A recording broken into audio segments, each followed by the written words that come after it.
If my night driver had pulled up to my curb the way he always did, I would have walked up my own porch steps and put my key in my own front door, and I would not be the one telling you this. Someone else would be telling a different story, and it would end with my name in the past tense. My name is Frances Doyle. I am 63 years old, and I live in Pittsburgh, in a narrow brick house in Carrick where the streets run steep and the winters come early.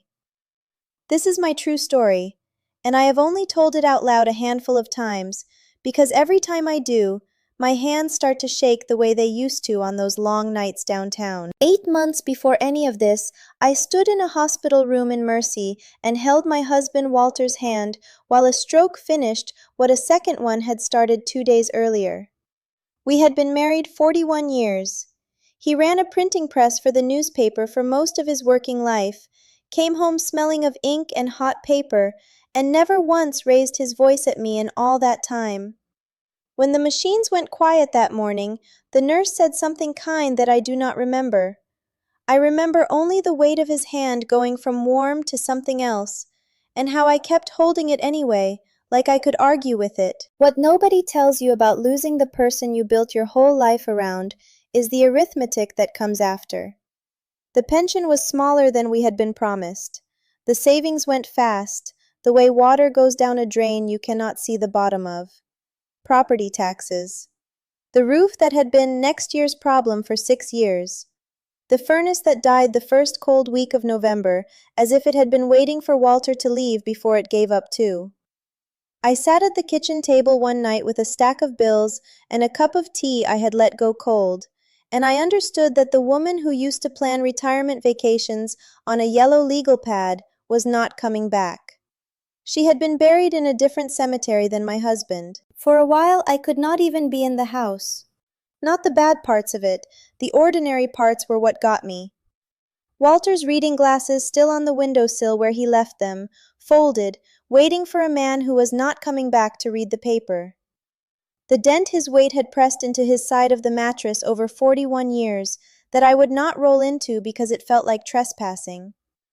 The kitchen radio he kept tuned to the oldie station that I left on for 2 months because turning it off felt like the second funeral nobody warned me about. Grief is not the storm people tell you to brace for.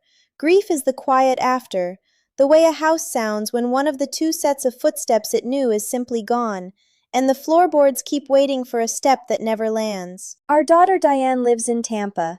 We talk, but we talk the way you talk to someone across a river that got wider every year and nobody ever built the bridge. She offered to send money once. I told her I was fine. Pride is an expensive thing to keep when you are 63 and the bank statement says what mine said, so I went back to work. Not the kind of work I had done for 30 years as a hospital admissions clerk, daytime, badge, lunch with the other women in billing. That world had moved on without me, and they did not want to pay a woman my age daytime wages when they could hire someone half my age for less. What I found instead was a night position at a company downtown called Meridian Claims Group. They processed medical billing for clinics and small hospitals all over western Pennsylvania. Insurance claims came in, codes had to be checked against records, payments had to be matched to services. My job was the overnight reconciliation desk. I logged claims, verified the procedure codes lined up with the patient files, and flagged anything that did not add up. It was quiet, it was tedious, and it paid just barely enough to keep the lights on in a house that suddenly felt 3 sizes too big. My shift ended at 11:30. For the first few months, I took the bus. The 51 ran down past the office, and I would stand at the stop under the one working light and wait for it to carry me home. Then the transit authority cut the late routes. The last bus started leaving before my shift even ended. I tried walking the first stretch to a stop that still ran, and I will not pretend I was brave about it. Downtown Pittsburgh after midnight is not a war zone, but it is empty in a way that makes an older woman feel like a coin somebody dropped. The parking garages exhale cold air. The footsteps you hear behind you might be nothing, and might be the last thing you ever wonder about. Diane was the one who made me download the Ride app.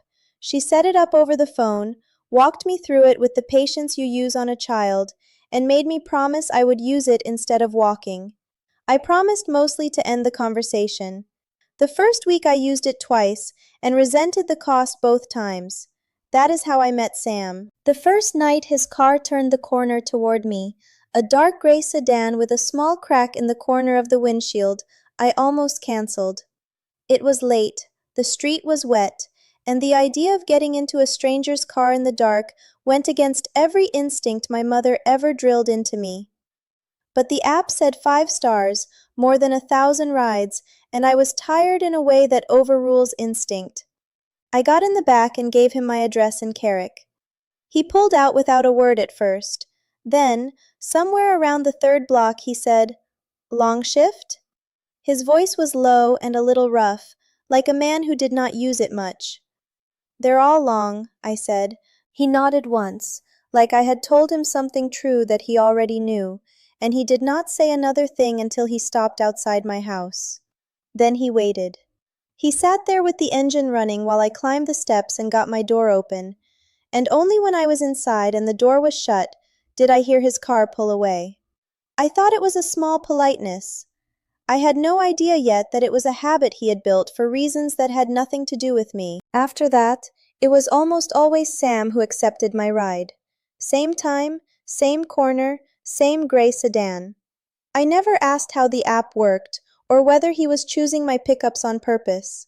I was grateful, and gratitude does not ask questions.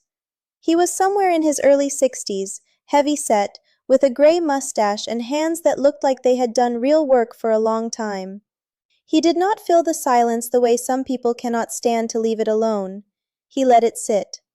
After a life with Walter, who could be quiet in a room with you for an hour and still make you feel held, that silence felt like coming up for air. It was a cold night in late October when I first brought him tea. I had made a thermos for myself to get through the shift, chamomile because my nerves had been bad, and there was more in it than I would drink. When Sam picked me up, I poured some into the spare cup I kept in my bag and held it over the seat to him. "It's just chamomile," I said.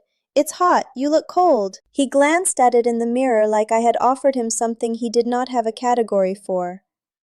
"You don't have to do that," he said. "I know that," I said. "Take it anyway. The nights are long for you too." He took it. He held it in one hand the whole way to Carrick and drank it at the stoplights, and when I got out he said thank you in a way that did not match the size of a cup of tea. There was something underneath it. I noticed, but I did not understand it, and I let it go. After that, the tea became part of the night. Some weeks it was chamomile, some weeks ginger when my stomach was off, peppermint when I had a tin of it. I would pour his cup before he even pulled up, and hand it over the seat, and we would ride in the warm dark while the city slid past the windows. I want to be honest about what those rides were. By that winter, those 12 minutes in Sam's car were the only time in any given day that I spoke to another living person face to face. The office was a row of desks with headsets where nobody looked up. My phone barely rang. The house was full of Walter's absence and nothing else. So that little gray sedan, with its cracked windshield and its quiet driver and its cup of tea passing back over the seat, became the one warm room I lived in. I did not know that Sam was paying attention to far more than the road. It took weeks before Sam told me anything about himself, and even then it came out in pieces, the way some men hand you their life one card at a time to see if you flinch. I learned that he had worked 22 years at a glass plant out past McKee's Rocks, the kind of place that does not exist anymore. When it closed, he took whatever he could find, and what he found was overnight security at a distribution warehouse down by the river. He walked that warehouse for 9 years, every night, a flashlight and a clipboard and a radio that rarely had anything to say. Then his heart gave out on him in the break room one February morning. Bypass surgery, 4 bridges, he said, and made a small joke about how he had built more of those in his chest than the city had over the rivers. The warehouse let him go while he was recovering. They were sorry about it. Sorry does not pay a mortgage. Driving nights, he told me, was the only work that did not fight his body. He could sit. He could stop when he needed to. He could keep his own hours and answer to nobody. And the nights suited him for a reason he did not explain at first. He had a wife once. Her name was Carol. He said it carefully, the way you set down something that might break. She got sick, he said one night, not looking at me, looking at the road. About 6 years back. She kept saying it was nothing. Tired. A little short of breath going up the stairs. I was working doubles that whole stretch, the warehouse and weekend security at the mall, trying to dig us out of a hole. And every time she'd say something didn't feel right, I'd tell her she was tired too. We were both tired. I told her to rest and I went back to work. He stopped at a light. The green glow lay across the dashboard. By the time she finally went in on her own, it was already everywhere. The doctor asked how long she'd had the symptoms, and she said months, and he looked at me. He didn't say anything. He didn't have to. Carol died that fall. Sam did not say much about the dying. What he said was about after. My daughter never forgave me, Renee.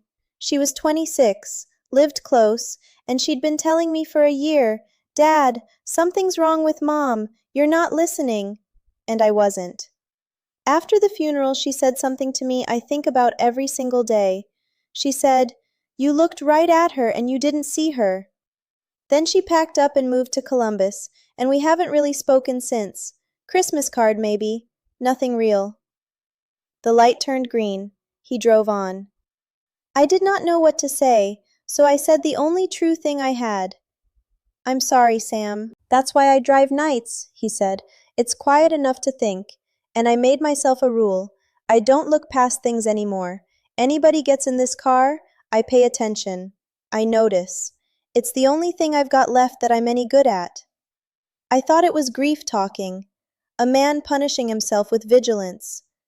I did not yet understand that this rule of his, this refusal to look past things, was the only reason I would live to be 64, because Sam noticed everything.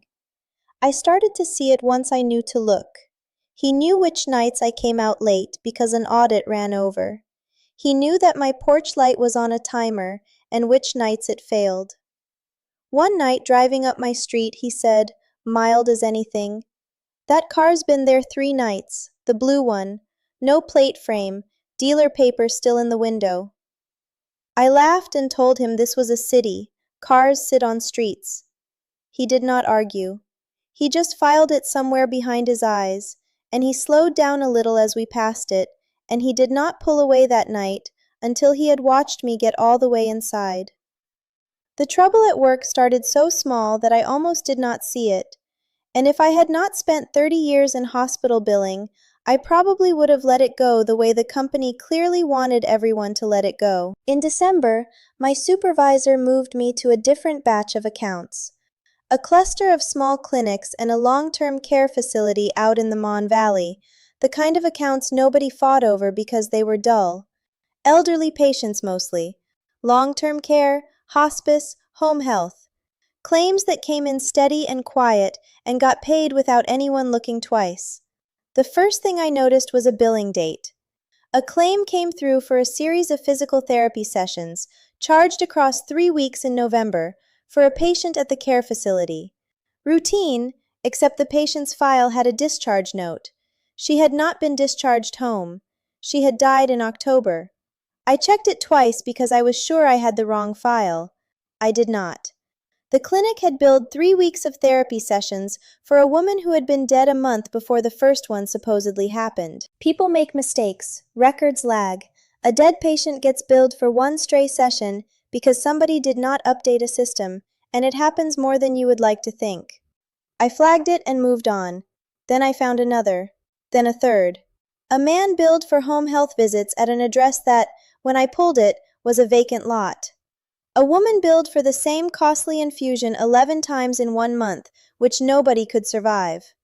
A whole row of patients I started to recognize. The same handful of names cycling through different clinics, getting billed for services that grew more expensive the longer they were dead. I started keeping a list, not on the company system, on a yellow legal pad at my own desk, the same kind Walter used to do the crossword on, with the patient initials and the dates and the dollar amounts. By the second week of January, my list had 41 entries on it, and the total ran past 6 figures, and these were just the ones I had stumbled into on my little corner of the Mon Valley accounts. One of them I could not stop thinking about. A woman, 86, billed across 2 months for daily wound care, oxygen, and an aide who supposedly came every morning. I pulled the file because the charges kept climbing, and I found a hospice note from the previous spring. She had not lived in that house in over a year. Her daughter had written a thank you card to the facility, scanned into the record, thanking the staff for how gentle they had been at the end. And somebody had taken that gentle ending and turned it into a billing account that paid out every month like a slot machine, charging the government for an aide to wash and turn a woman who was in the ground. I sat at my desk at 2 in the morning and read that daughter's thank you card 3 times.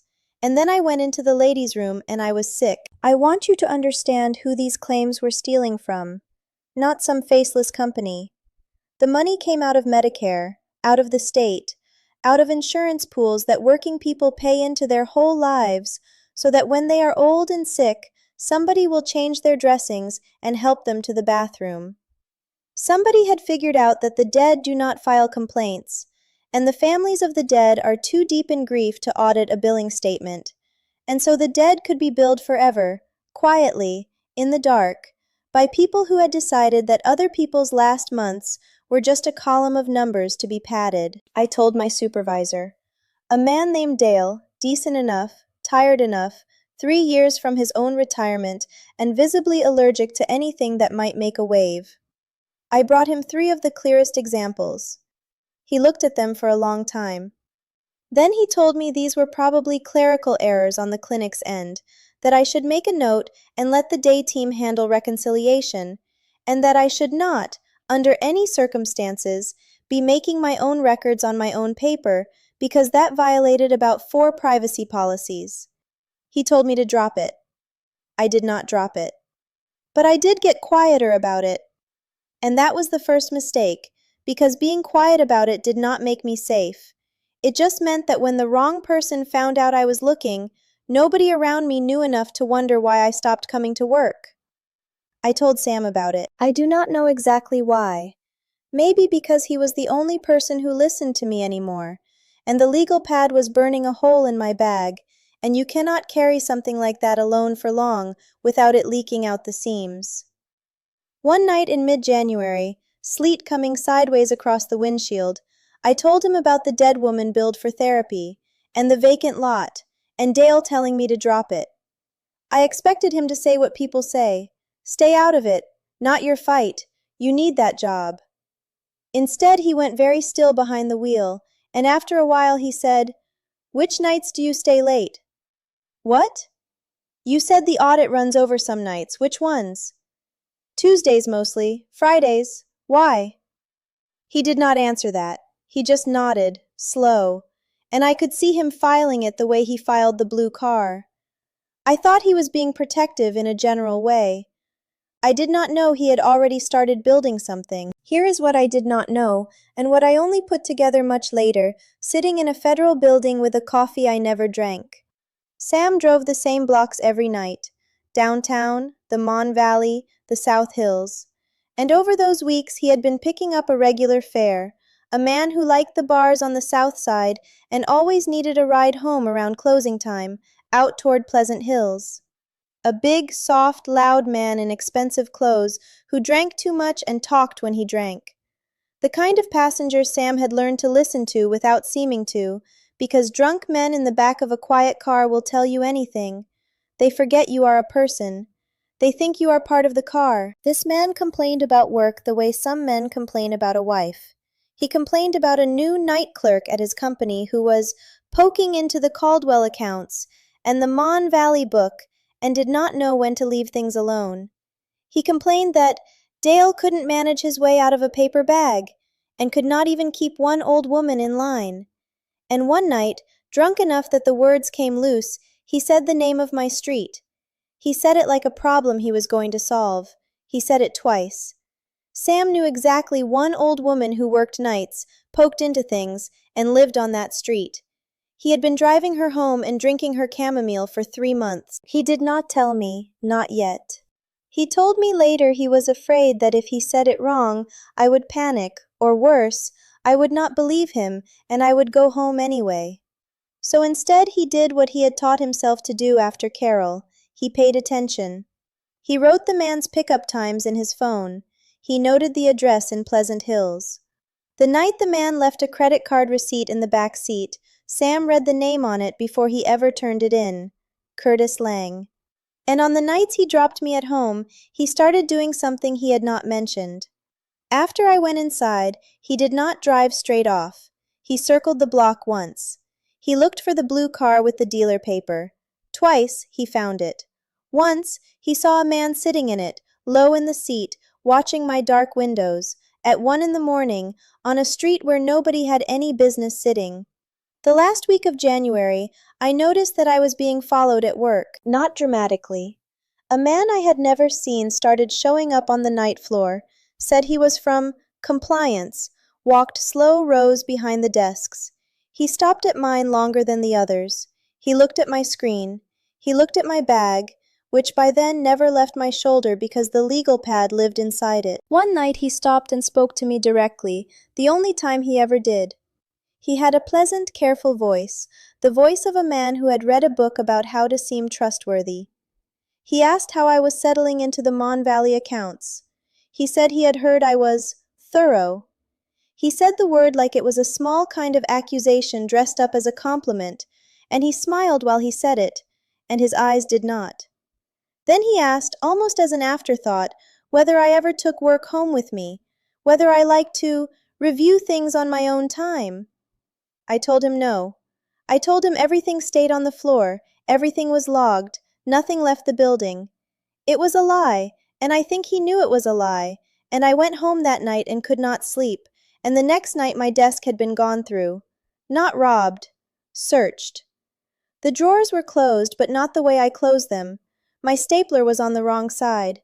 Small things, the kind only the person who sits there every night would catch. I started photographing my legal pad with my phone at the end of each shift and emailing the pictures to myself, then to an old friend from my hospital days, a woman named Pat who had retired to Erie, with a note that said only, "Hold on to these. If anything happens, give them to someone." I did not know yet what I was afraid of. I just knew the fear had stopped being general and had gotten a shape. Then came the Friday. It was bitter cold, single digits, the kind of Pittsburgh night where the snow squeaks underfoot and the air hurts your teeth. The audit ran over, the way it did on Fridays. I came out of the building at 20 past midnight, and Sam's gray sedan was waiting at the corner with its lights low. I got in the back. I poured his tea, peppermint that night, and handed it over the seat. He took it. His hand was not steady. We pulled out. He turned the way he always turned, down toward the bridge, the route he had driven 100 times. I watched the city slide by, and I let my eyes close because I was so tired, and the heater was warm, and his car was the one safe room I had. I felt the car not slow down where it always slowed down. I opened my eyes. We had gone past the turn for the bridge that took us home. We were heading the wrong way, up toward the parkway, the lights of the downtown building sliding past on the wrong side. "Sam," I said, "you missed it. You missed my exit." He did not turn around. His eyes found mine in the mirror, and his voice when it came was low and very even, the way you talk to keep another person from breaking. "I know," he said. "I didn't miss it. You can't go home tonight, Francis. There's a car on your street that's been there every night this week, and the man sitting in it has been talking about you in the back of this cab for a month. He knows what you found. He knows where you sleep. And tonight, he's not leaving." I want to tell you that I was calm. I was not. My first reaction was the worst one, the one I am ashamed of, which was that I thought Sam had lost his mind. A grieving man inventing a danger so he could be the one to stop it. I told him to take me home. I told him I was tired, and I had work in the morning, and I did not have the patience for this. He did not argue with me. He did something better. He reached into the console without taking his eyes off the road and handed me his phone, already open to a note. It was a list. Dates. Times. A pickup address in Pleasant Hills. A name. Curtis Lang. And under it, in his blunt, careful typing, the things the man had said in the back seat. The Caldwell accounts, the Mon Valley book, the new night clerk who didn't know when to leave things alone, my street, twice. I read it 3 times. The warm, safe room I had been living in for 3 months turned to ice around me, because every single thing on that list was true, and there was no way on earth that a stranger driving me home could have known any of it unless it was real. "Curtis Lang," I said, and my voice did not sound like mine. "He's not compliance, he's regional. He's the one who moved me onto those accounts." "He moved you onto them so somebody would catch the problem, and it'd be you," Sam said. "You're the cleanup. You find it, you flag it, and then something happens to you, and the records you flagged go missing, and it looks like the old woman who got too curious had an accident or quit and went somewhere. He's not stealing in spite of you, Francis. He picked you on purpose." I have thought about that 1,000 times since. How close I came, every single night for 3 months, to walking up those steps and putting my key in that door with a man in a blue car watching from across the street, waiting for the one night he decided was the night.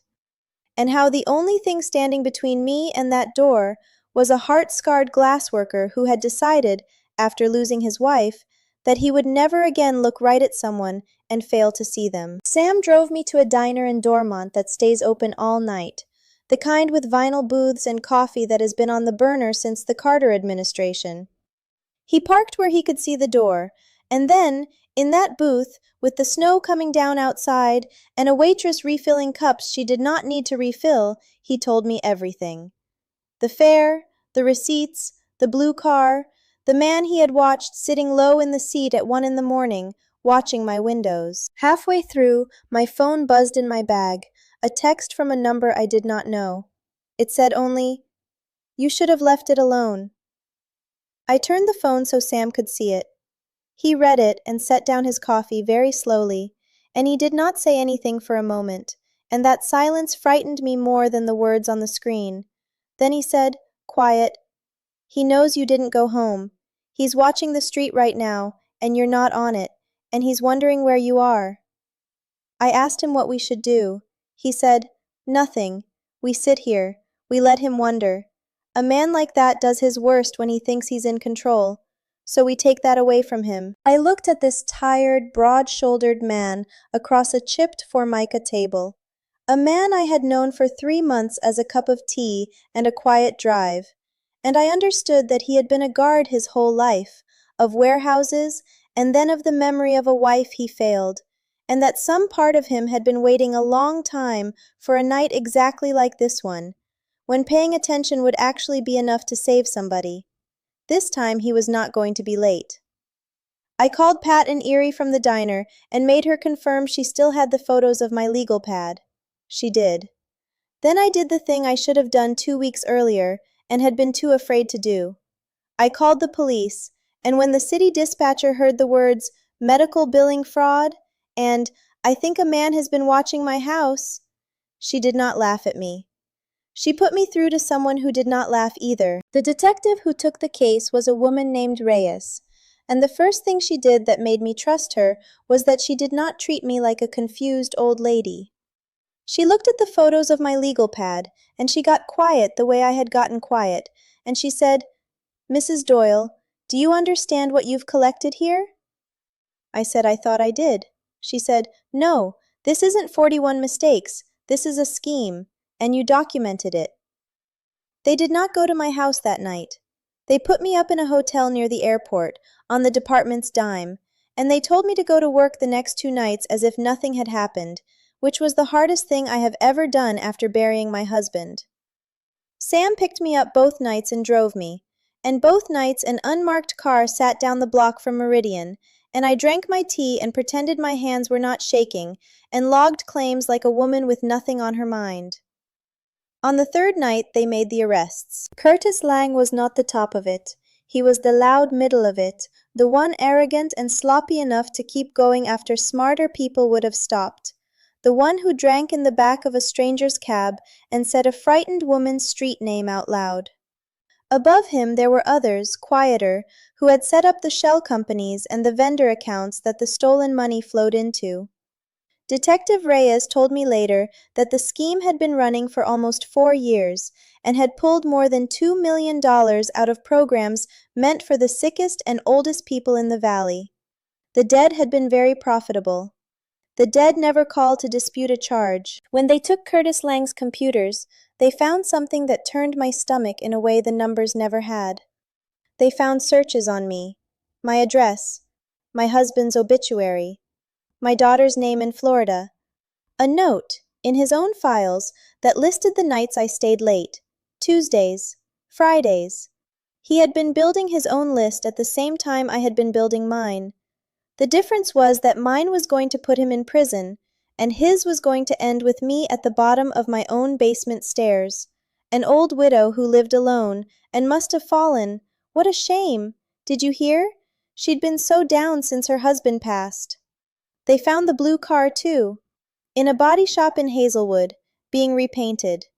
The case took most of a year to come to trial, and I sat through every day of it I was allowed to. I testified on the 4th day. I told the jury about the dead woman billed for 3 weeks of therapy. I told them about the vacant lot. I told them about the legal pad, and Dale telling me to drop it, and the man from Compliance who searched my desk, and the night Sam did not slow down at my exit. When the prosecutor asked me how I felt when I learned a man had been watching my house, I started to give some careful answer, and then I stopped, and I told the truth instead. I said I felt the way you feel when you find out the floor you have been standing on your whole life was painted over a hole. Curtis Lang did not look at me the entire time I spoke.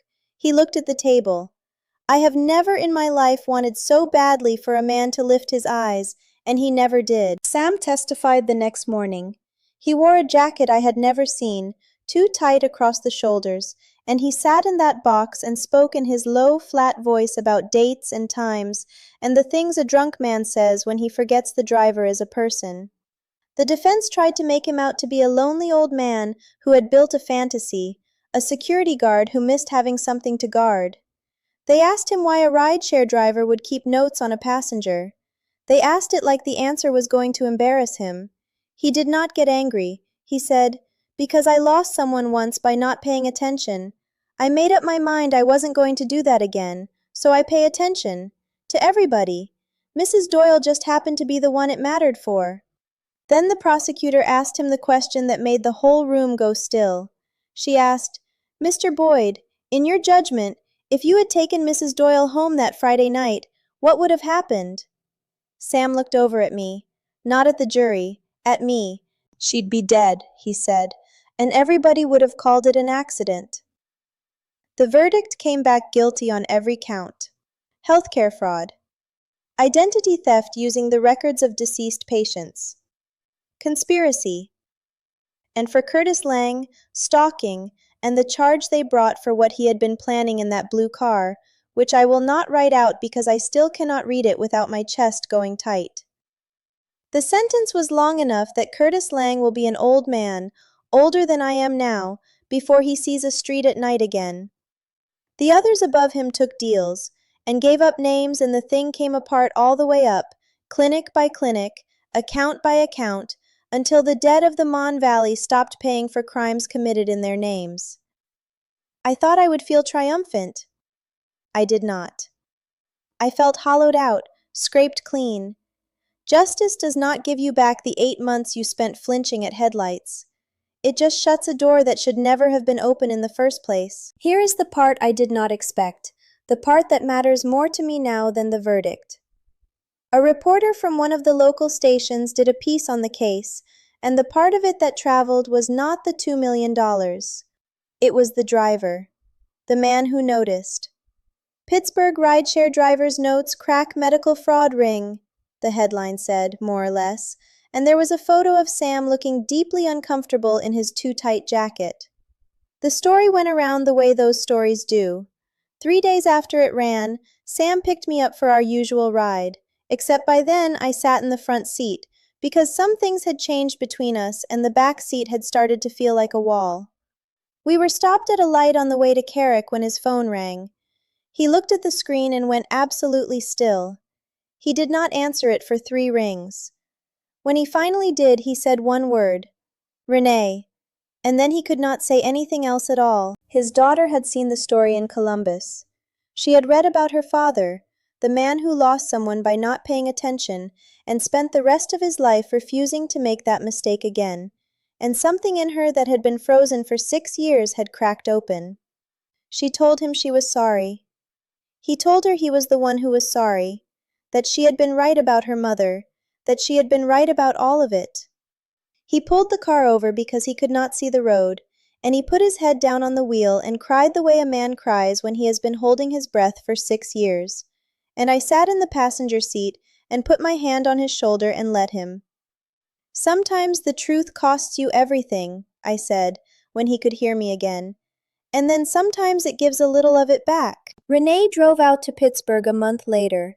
I met her at a Sunday dinner Sam cooked badly in his small apartment, the two of them circling each other carefully, learning how to be a father and a daughter again, with all those silent years stacked up between them. She hugged me at the door before she left. She said, "Thank you for being the reason he picked up the phone."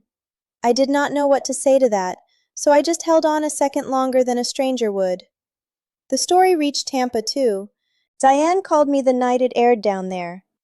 My daughter, on the other side of the river that had been getting wider for years. She had seen her mother's name on a screen in connection with the word stalking, and whatever distance we had built between us went out of her voice all at once. She was crying before I even understood why she was calling. She kept saying, "You could have died, and I wouldn't have known how to find out. I wouldn't even have known to look." And under the fear there was the other thing, the thing neither of us had been able to say across all those careful holiday phone calls, which was that we missed each other, that we had let a current carry us apart out of nothing more than habit and hurt feelings nobody could remember the start of. She flew up in March. She slept in the room that used to be hers. She stood in the kitchen and turned Walter's oldies station back on without being asked, and the two of us cooked her father's terrible pot roast recipe and laughed and cried about him in the same breath. A man I never met, a man who drank too much in the back of a cab and decided an old woman was a problem to be solved, had very nearly taken my life. Instead, by the long, strange arithmetic of it all, he gave me my daughter back. I will never forgive him. But I will never stop being amazed at how a thing meant to end me ended up stitching back together the people I love. I am 64 now. I still live in the brick house in Carrick, though the locks are new and there are little cameras under the eaves that the police suggested, and that I will probably never fully trust the absence of fear without. I went back to work, eventually, at a different company, daytime hours, because some things you do not get back, and the night floor was one of them for me. But Meridian Claims Group does not exist anymore. It came apart in the trial, and the clinics that fed it were shut down or cleaned out, and the dead of the Mon Valley rest a little quieter now, I like to think, no longer being charged rent for graves they did not ask for. A young woman started on the day team at my new job last spring. 23, working 2 jobs, the kind of tired that I recognized in my own bones because I had worn it. She hesitated before she asked questions. She kept her head down. One cold morning I brought her a cup of tea, ginger, in a paper cup from the place on the corner, and set it on her desk without making a thing of it. She looked up at me like I had handed her something she did not know she was allowed to have. "You looked cold," I said. She thanked me twice. I knew exactly what it meant to her, because I knew what it had meant to me, 3 months of midnights ago, to be seen by one person in a city full of people looking past you. Sam and I have dinner most Sundays now. Sometimes Renee calls in the middle of it and we put her on speaker. He still drives some nights, fewer than he used to. He still notices everything. He cannot help it. We do not talk much about that winter, but every so often, when we are quiet in his car at a red light, I catch him watching the rear view a beat too long at a parked car, and I know where his mind went, and he knows I know, and neither of us says anything, because some kinds of attention are not paranoia.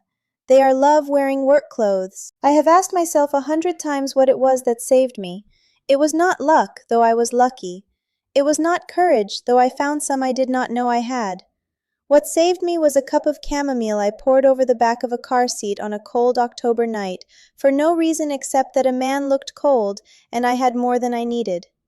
That cup of tea was not a plan, it was not strategy, it was the only human thing left in a life that had gone quiet and cold after my husband died, the one small warmth I had to give.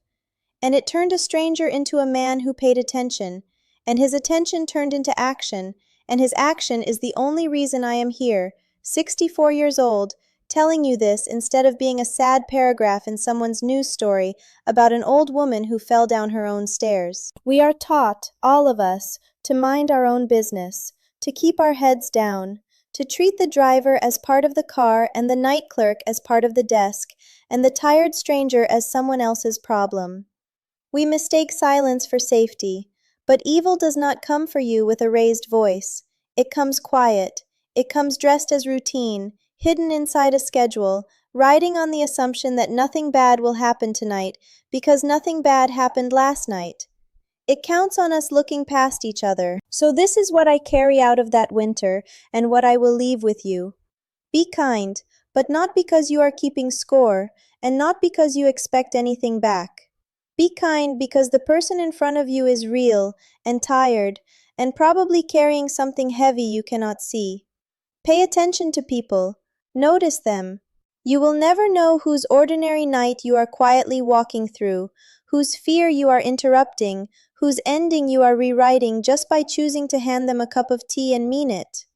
I gave my night driver tea every week. One night he missed my exit and looked at me in the mirror and told me I could not go home. And because he did, I am still here. This was my true story, from a steep brick street in Pittsburgh. What lesson did you take from it? And where in the world are you listening from tonight?